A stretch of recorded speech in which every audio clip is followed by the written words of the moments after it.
ఇప్పుడు నీకు 10 ఏళ్ళు వచ్చాయి కాబట్టి మనం కొన్ని స్మాల్ రూల్స్ ఫాలో అవ్వాలి. ఎలాంటి రూల్స్ అమ్మా?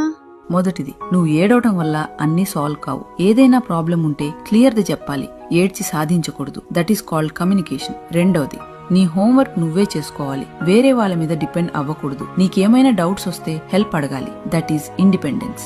మూడవది, బొమ్మలతో ఆడుకున్న తర్వాత వాటిని ఎక్కడ తీసావో అక్కడే పెట్టాలి. That is being organised. నాలుగవది, బ్యాడ్ వర్డ్స్ అస్సలు వాడకూడదు. That shows respect. ఐదవది, నువ్వు తప్పు చేసినప్పుడు మనస్ఫూర్తిగా క్షమాపణ చెప్పాలి. That is responsibility. ఆరవది, తెలిసిన వాళ్ళని చూసినప్పుడు మంచిగా పలకరించాలి. That is good manners. ఏడవది, ఇంటి పనుల్లో అమ్మా నాన్నలకు ఇష్టంగా హెల్ప్ చేయాలి. That is sharing. ఎనిమిదవది, నీకు ఏదైనా అర్థం కాకపోయినా లేదా డౌట్ వచ్చినా మౌనంగా ఉండకుండా వెంటనే అడిగి తెలుసుకోవాలి. That is honesty. తొమ్మిదవది, కారణం లేకుండా కోప్పడ్డం, చిరాకు పడ్డం చెయ్యకూడదు. నీ ఎమోషన్స్ ని కంట్రోల్లో ఉంచుకోవాలి. పదవది, ప్రతిరోజు కొత్తగా ఏదైనా నేర్చుకోవడానికి ప్రయత్నించాలి. That is growth. సరే అమ్మా, నాకు అర్థమైంది. Very good.